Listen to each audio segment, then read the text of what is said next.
Welcome to this lecture series on computer graphics. I am Shaprativa Bhattacharjee, working as a lecturer at Government Polytechnic Daman, and this course is in the Diploma Information Technology, third semester.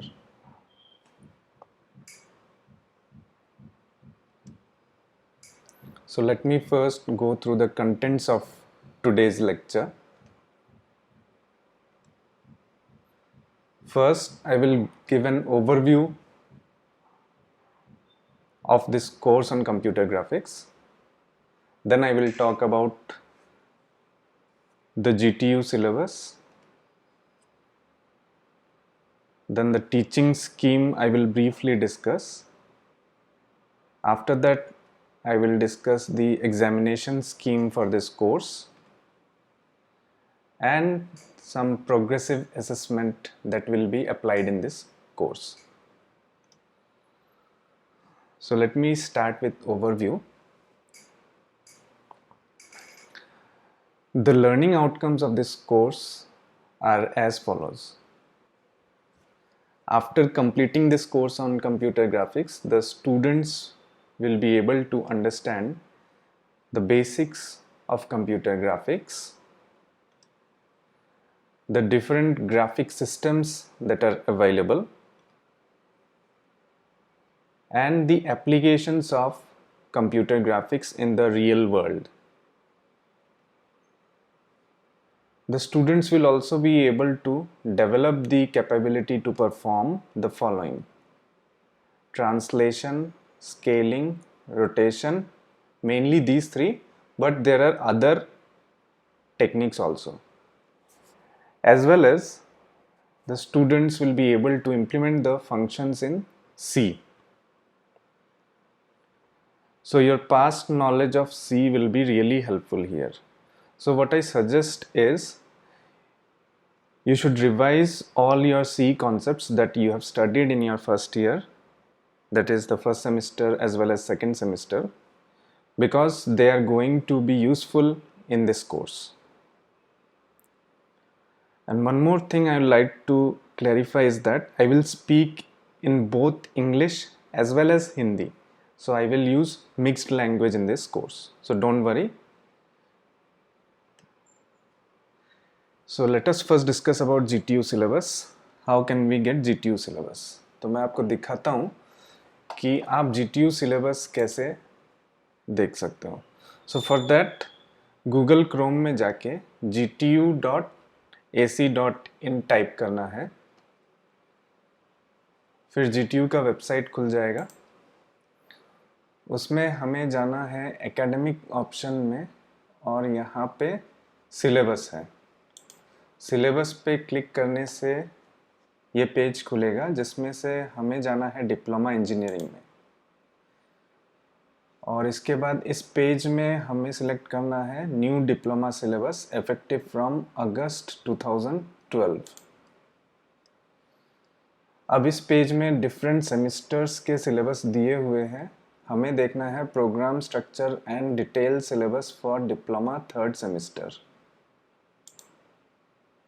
तो इसे click करने पे ये page खुलेगा. ये PDF है. अब इसमें हमें सर्च करना है इंफॉर्मेशन टेक्नोलॉजी. तो जैसे मैं इंफॉर्मेशन लिख के सर्च करता हूँ तो इंफॉर्मेशन टेक्नोलॉजी का पेज खुल जाता है और इसमें आ जाते हैं कि थर्ड सेमिस्टर इंफॉर्मेशन टेक्नोलॉजी में क्या क्या सब्जेक्ट्स है. तो हमारा सब्जेक्ट है कंप्यूटर ग्राफिक्स. तो इसके पास ही कोर्स कोड है. कोर्स कोड में क्लिक करते ही इसका सिलेबस खुल जाएगा.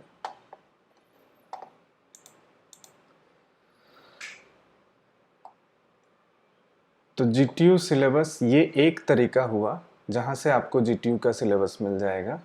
जो दूसरा तरीका है वो भी मैं आपको बता देता हूँ कि where to find the syllabus.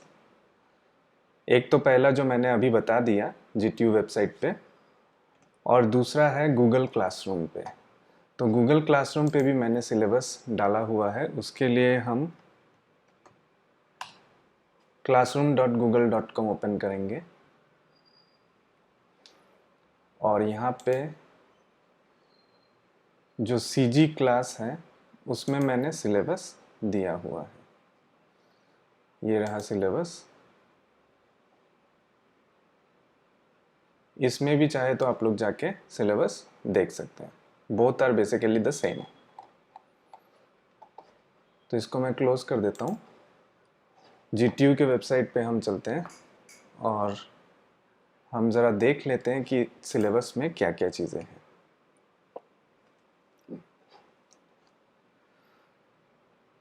तो सबसे पहले मेंशन किया हुआ है इसका कोड, जो कि है 3331 और ये सिर्फ IT डिपार्टमेंट में ही ऑफर होता है, कंप्यूटर ग्राफिक्स का जो ये कोर्स है। और ये किस सेमेस्टर में होता है? 3rd सेमेस्टर में। ओके। तो इसके बाद मेन जो यहाँ पे इंट्रोडक्शन दिया हुआ है कि क्यों कंप्यूटर ग्राफिक्स के कोर्स को डाला गया है सिलेबस में या करिकुलम में। मेन जो है वो ये है कि इस कोर्स को पढ़ने के बाद जो मैंने अभी बताया था लर्निंग आउटकम्स, वो दिया है develop capability to perform the operation of translation, scaling, rotation of 2 और 3 dimensional pictures and implement it using functions in C। तो बेसिकली इस कोर्स का मेन गोल यही है कि आप लोगों को ये 3 चीज़ें आ जाए। कैसे किसी पिक्चर को ट्रांसलेट कर सकते हैं, कैसे किसी पिक्चर को स्केल कर सकते हैं और कैसे किसी पिक्चर या ऑब्जेक्ट को रोटेट कर सकते हैं, both in 2 dimensions as well as in 3 dimensions. And ये सब कैसे करना है? By writing functions in C programming language. इसके बाद जो थर्ड पॉइंट है वो है regarding the teaching and examination scheme. तो सबसे पहले हम टीचिंग स्कीम के बारे में ज़रा बात कर लेते हैं। तो जैसा कि स्क्रीन में आप लोग देख सकते हो, इसमें दिया हुआ है teaching scheme in hours. L का मतलब है lectures, number of lectures. T का मतलब है number of tutorials and P का मतलब है number of practicals in hours. और ये सब एक वीक के बारे में दिया हुआ है कि एक वीक में 3 घंटे का लेक्चर होगा, 2 घंटे का ट्यूटोरियल होगा और 2 घंटे का प्रैक्टिकल लैब सेशन होगा। और टोटल क्रेडिट्स इन तीनों को मिला के, that is lecture plus tutorial plus practical, मिला के 7। 3 + 2 + 2 7। इसके बाद आता है एग्जामिनेशन स्कीम। एग्जामिनेशन स्कीम में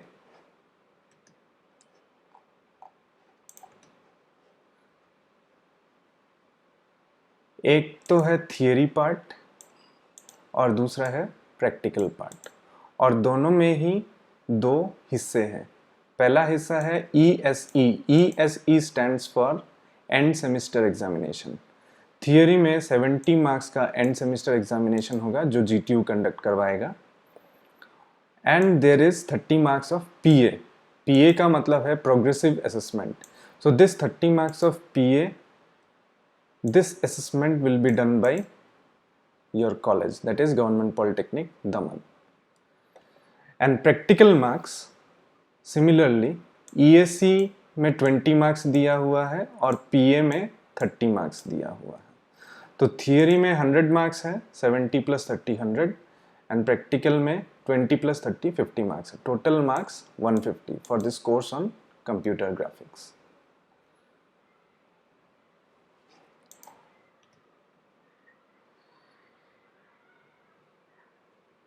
तो इसके बाद नेक्स्ट जो टॉपिक मैं डिस्कस करना चाहता हूँ वो है रिगार्डिंग दिस PA पार्ट। चलो EAC तो आपका हो जाएगा जो GTU करवाएगा, ये थियरी वाला पार्ट EAC GTU एग्ज़ाम होगा। अब PA पार्ट में आते हैं। तो PA में आप कह सकते हो कि ये तीनों जो पोर्शन है, ये थियरी का PA 30 मार्क्स का और प्रैक्टिकल का end semester exam as well as PA, these are going to be conducted by the college। तो इसमें डिफरेंट टाइप्स के असेसमेंट आ जाएंगे, जैसे कि हर एक यूनिट ख़त्म होने के बाद आपको यूनिट टेस्ट देना होगा। बीच बीच में कभी कभी सरप्राइज टेस्ट भी हो सकते हैं। सरप्राइज टेस्ट आपको पहले से बताया नहीं जाएगा, वो कभी भी कंडक्ट किए जा सकते हैं। Then there will be assignments. You have to submit your assignments within whatever deadline will be specified by the faculty. Then there will be viva. viva में आपको questions पूछे जाएंगे जो भी आपको पढ़ाया जा रहा है थियोरी में, या जो भी आपको लैब में प्रैक्टिकल सेशंस में बताया जा रहा है या आप कर रहे हो, regarding those things there will be viva. It may be online or it may be offline. Whatever the government regulations at that point of time, it will be conducted according to that. And there will be practicals.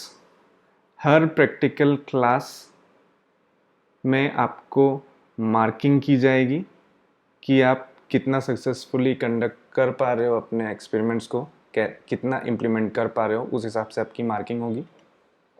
And there will also be mid same.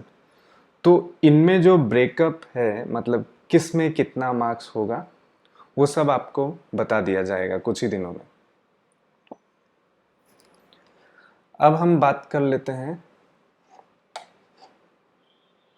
Course details की, जो number 4 point है course details. तो उससे पहले मैं इस window को close कर देता हूँ।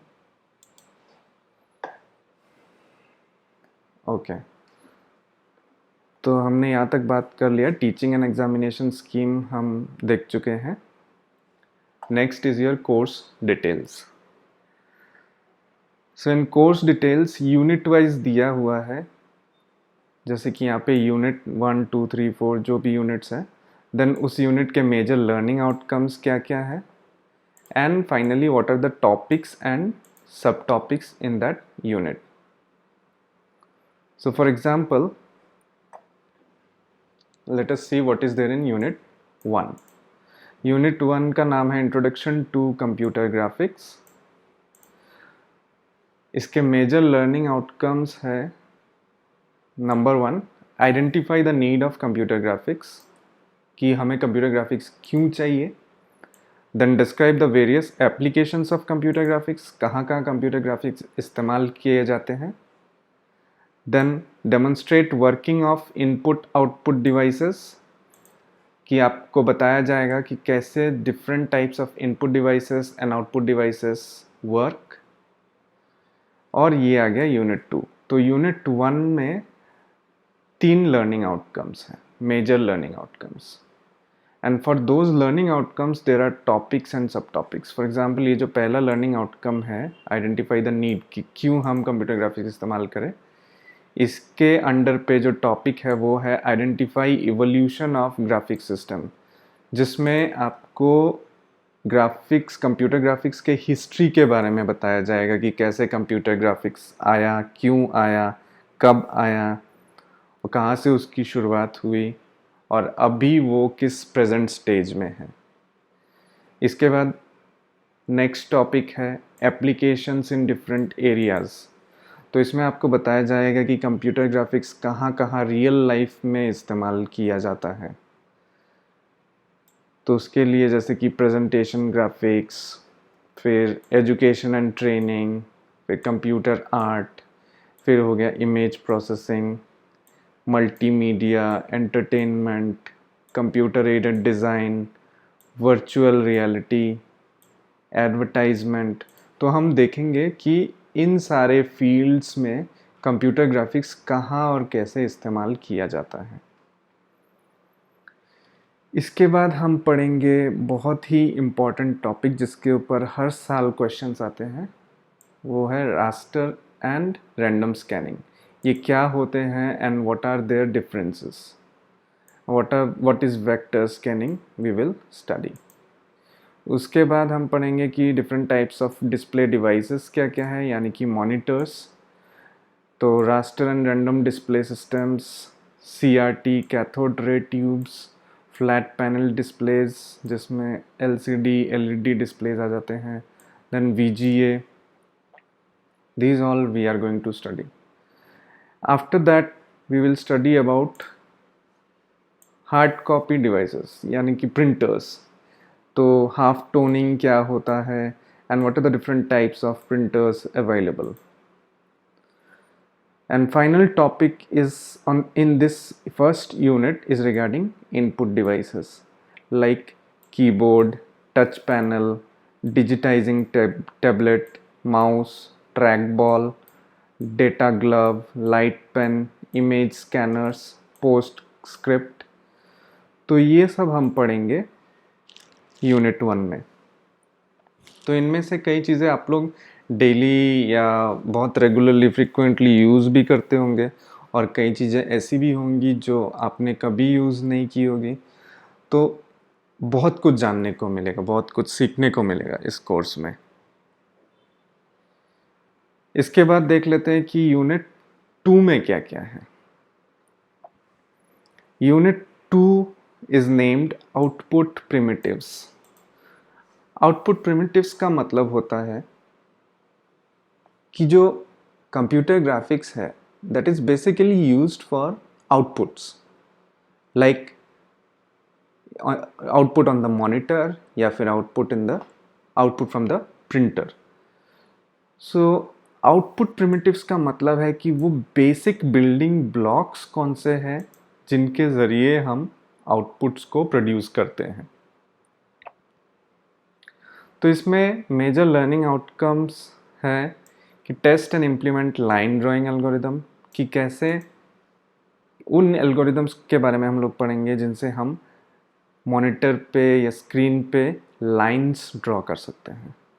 Then we will also study about circle drawing algorithms and ellipse drawing algorithms. After that we will see how, तो हमने शेप्स बना लिए, लाइंस यूज़ करके हमने पॉलीगॉन्स बना लिए, सर्कल्स बना लिए, कर्व भी बना लिए, सब बना लिए. उसके बाद हम देखेंगे कि how to fill those areas.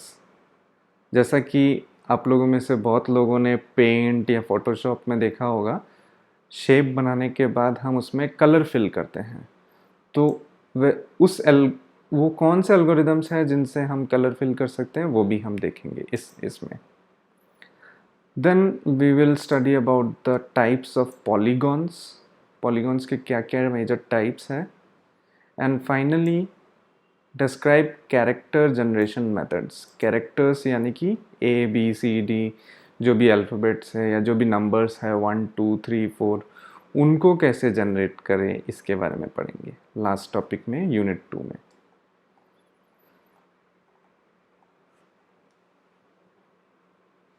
तो ये हो गए major learning outcomes for unit 2. अब देख लेते हैं कि इसके अंदर टॉपिक्स एंड सब टॉपिक्स क्या क्या है. तो जो पहला टॉपिक है वो है सिंपल लाइन ड्राइंग एल्गोरिदम. इसके बाद है DDA एल्गोरिदम. इसके बाद है ब्रेसेनहेम्स line drawing algorithm.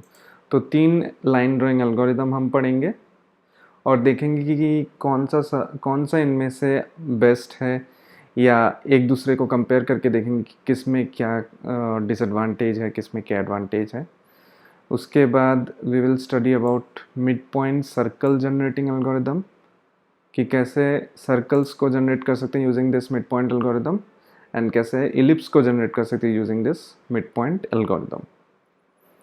Then for area filling we will see scanline polygon fill algorithm, boundary fill algorithm and flood fill algorithm और उनके आपस में कंपैरिजंस.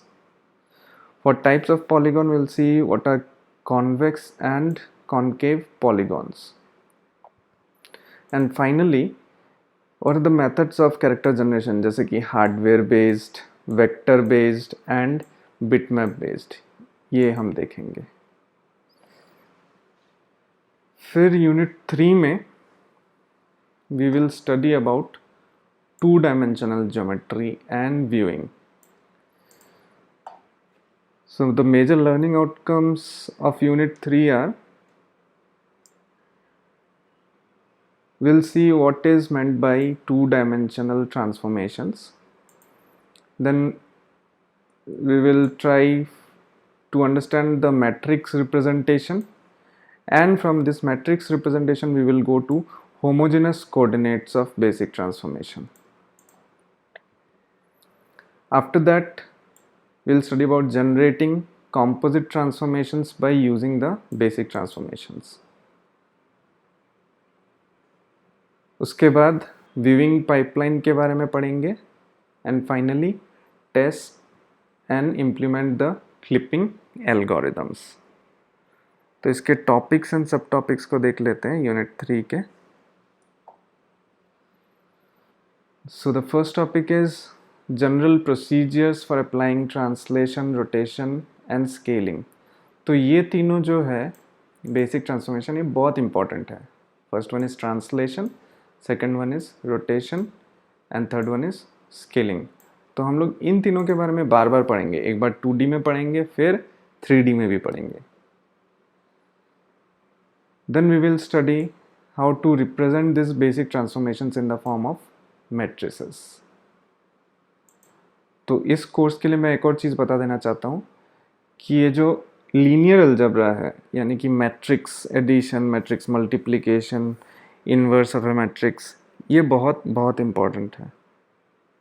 तो if you want you can go back to your mathematics notes and see the parts on linear algebra so that you can revise those parts or revise those concepts. Then after this matrix representations, we will study about homogeneous coordinates of basic transformations and why do we need, what is the need of this homogeneous coordinates.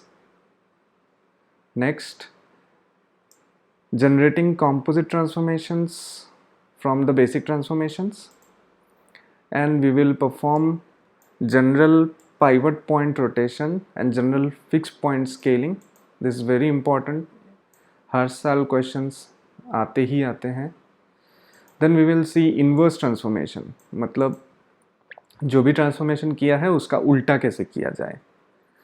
After that we will study some small concepts like reflection, zooming, panning, jaggies. ये क्या होते हैं हम जानेंगे. Regarding viewing pipeline, we will study how to do this transformation from Windows to viewport coordinate. Then हम पढ़ेंगे clipping algorithms like point clipping, line clipping. Line clipping में these two are very important, Cohen, Sutherland, Liang, Baski. फिर polygon clipping में Sutherland, Hodgman and Wheeler, Atherton. फिर देखेंगे text clipping algorithms क्या होते हैं. And finally we will end this unit with exterior clipping. In unit 4, we will study everything about 3-dimensional transformations. पिछली unit में हमने 2 dimensions में देखा है. इस यूनिट में हम देखेंगे in 3 dimensions. So first we will see the explanations, then we will see the viewing pipeline in 3 dimension, then describe the types of projections, what is meant by projections. हाँ, इसके साथ ये यूनिट ख़त्म हो जाएगा. इसके टॉपिक्स और सब टॉपिक्स देख लेते हैं. फिर से ट्रांसलेशन, रोटेशन, स्केलिंग आएगा 3D में. उसके बाद coordinate axes rotation, general 3-dimensional rotations आ जाएगा. And we will also study about reflections and shears. Viewing में आ जाएगा 3-dimensional व्यूइंग पाइपलाइन क्या होता है, और प्रोजेक्शंस में हम देखेंगे what are parallel projections and perspective projections. Then moving on to the next unit. Next unit is named Application of Computer Graphics in Image Processing. ये बहुत ही important है समझना. इसमें मेजर लर्निंग आउटकम्स है. Explain the importance of image processing. Image processing क्या होता है, क्यों होता है, वो हम समझेंगे. Then explain methods for manipulating digital image. कैसे एक डिजिटल इमेज को लेके हम उसे मैनिपुलेट कर सकते हैं. And explain the colour classification system. This is very important for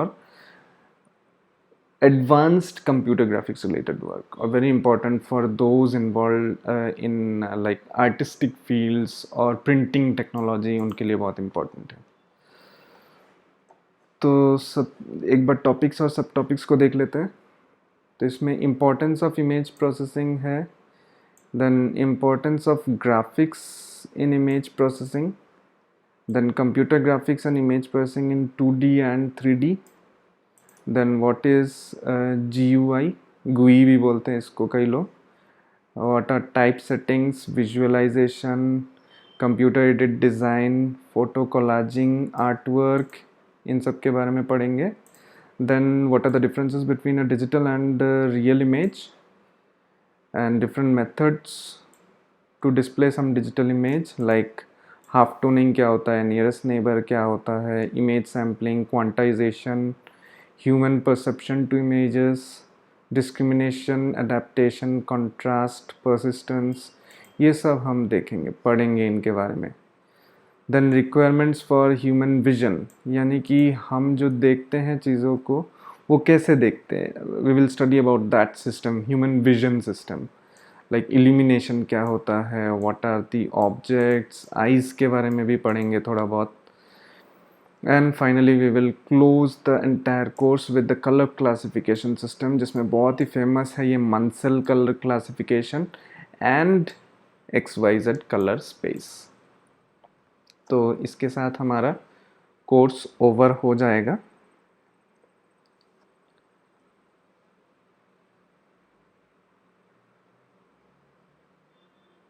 then let us सी कि सिलेबस में पॉइंट नंबर 5 जो है वो क्या है, सजेस्टेड स्पेसिफिकेशन टेबल. इसको थोड़ा समझ लेते हैं, थियरी के लिए दिया हुआ है ये. तो इसमें ये यूनिट, पाँचों यूनिट है, पाँचों यूनिट के नाम है और टीचिंग आवर्स दिए हुए हैं. तो यूनिट 1 में 6 आवर्स ऑफ टीचिंग, यूनिट 2 में 8 hours and similarly. So total is 42 hours. So there will be a total of 42 lectures in this course. And these are divided into 3 levels, जिसको हम Bloom's taxonomy बोलते हैं. That is R level, this is the lowest, then U level and A level. R level means remember, मतलब आपको पढ़ के याद रखना है. U level means understand, that is you have to, this is for memorizing and this is for understanding. So there is a difference between the two. And A level means whatever you have memorized and understood, those you have to apply, then that will be A level. And total marks distribution दिए हुए हैं, जो कि question paper जब set किया जाता है तो इसको ध्यान में रखा जाता है कि किस यूनिट से कितना मार्क्स दिया जाए. सो फॉर एग्जांपल एक दिया हुआ है कि यूनिट 1 से 10 मार्क्स के क्वेश्चंस आएंगे, यूनिट 4 से 15 मार्क्स के क्वेश्चंस आएंगे, and total there will be 70 marks of theory exam conducted by GTU at the end of the semester. ठीक है. तो इसके बाद है सजेस्टेड, पॉइंट नंबर 6 है suggested list of practical exercises, जो हमें प्रैक्टिकल लैब सेशंस में करने हैं. सो इसमें भी यूनिट वाइज दिया हुआ है, जैसे कि यूनिट 1 टोटल देख लेते हैं कितने प्रैक्टिकल्स हैं. सो देर आर 15 टोटल. सो इसमें भी यूनिट वाइज है, जैसे कि यूनिट 1 में सबसे पहले करना है demonstrate the working of different input devices, इसके लिए 2 आवर्स दिए हुए हैं. Then demonstrate the working of different output devices, again 2 hours. Then experiment number 3 is implement the algorithm to draw line using different line style. यानी कि जो भी हम DDA एल्गोरिदम, ब्रेसनम एल्गोरिदम, जो भी हम पढ़ते जाएंगे थियोरी में, उसी हिसाब से हमें प्रैक्टिकल में भी उन्हें इम्प्लीमेंट करते जाना है. सो इम्प्लीमेंट DDA, इम्प्लीमेंट ब्रेसनहम, सबके लिए आवर्स भी दिए हुए हैं. Implement mid point circle generation, उसके बाद ellipse generation. Implement the algorithm to draw the polygon using filling technique, जो भी flood fill, boundary fill techniques we will study, those we have to implement in C. Then in unit 3, perform the operation of scaling, then translation, then rotation, these are for 2 dimensions. Then the operation of windowing and clipping techniques, then again translation, scaling, rotation. As I told you, these 3 are very important in 3 dimensions. Yeah, experiment number 13 is develop an application to implement animations using built-in functions in C. So See, here in C, you will be surprised to know that C is capable of doing many things. Out of those, animation is one of the things that C can do. Then experiment number 14 is perform resizing and cropping of different images. ये भी possible है. Resize कर सकते हो images को, crop भी कर सकते हो. For this also 2 hours is given. And the final 15th number experiment is perform the application of quantization levels on different digital images. So total of 46 hours.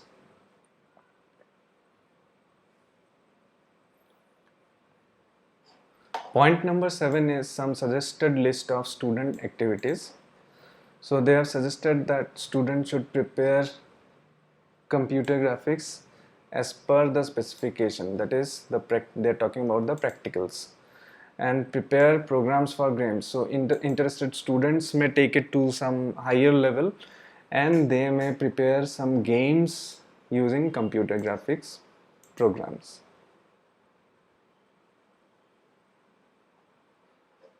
These are instructions for this course.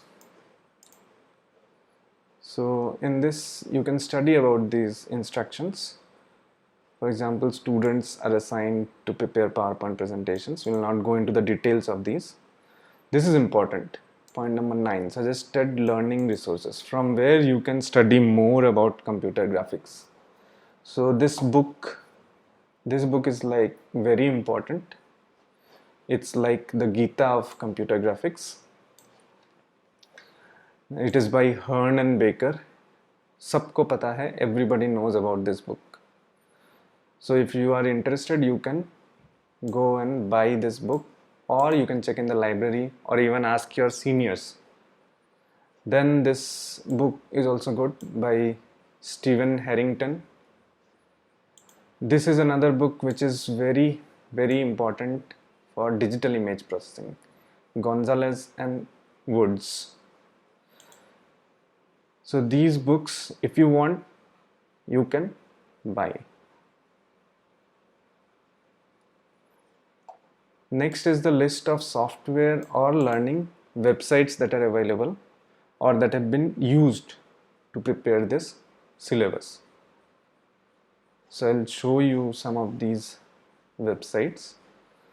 And finally, point number 10 is the people who have the committee who have developed this curriculum. That is the end. So let me close this. I hope you have understood that you have got an overview कि इस course में क्या होने वाला है. So let me close this and this. This I wanted to show you in NPTEL. NPTEL में अगर जाओगे तो आपको एक कोर्स मिलेगा regarding computer graphics from IIT Guwahati by Professor Samit Bhattacharya. So if you want, you can join this course. I think it will be very beneficial for you. ये NPTEL में available है. Next Coursera बोल के एक website है जो आप लोगों को पता ही होगा. उसमें भी एक कोर्स है interactive computer graphics. I will give all this links if you want. I will provide all this links to you, so don't worry. It is taught by a faculty from the University of Tokyo, I guess, Japan.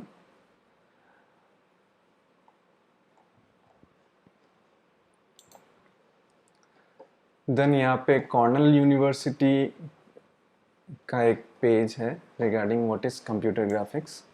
यहाँ पे भी देख सकते हो for further reading if you are very interested about knowing more about computer graphics. Then there is a course from MIT, Massachusetts Institute of Technology, जिसको भी आप you can explore by yourself. And finally, one more link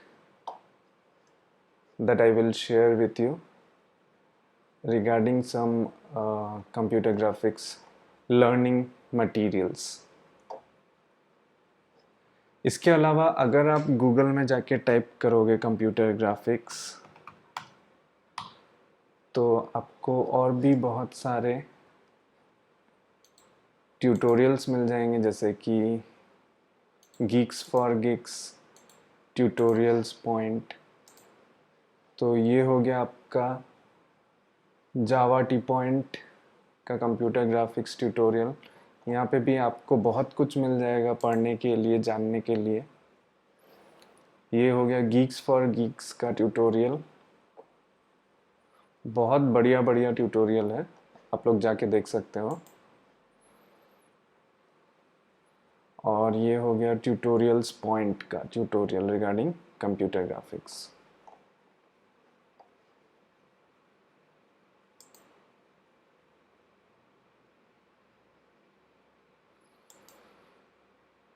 So I hope by now you have got some idea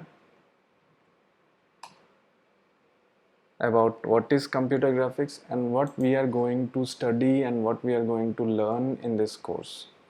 So one more thing I am going to tell you is that during your lectures I will send you the videos, and during your tutorials, whenever your tutorial classes are there, you will have to solve the problems or the quizzes based on whatever has been taught to you. So please be prepared from the very beginning. Concentrate on your studies. ठीक है, एकदम शुरू से ही आप sincere हो जाओ। And this is the Google Classroom, and I will post all the materials, all the links, all the quizzes and assignments in this Google Classroom. So tell your friends, whoever has not joined till now in this classroom, tell those friends to join. And I hope by now you have got some idea about what is computer graphics. And in lab sessions, we are going to perform all the experiments using C. So two things you have to do. One is you have to go back and see your linear algebra notes. You have to revise those notes. And the second one is you have to revise your C programming. So whatever you have done in C programming till now, you have to revise those concepts. So that is for this video. This is the end of this lecture 1. That is the overview of the entire course on computer graphics. I'll see you in the next lecture.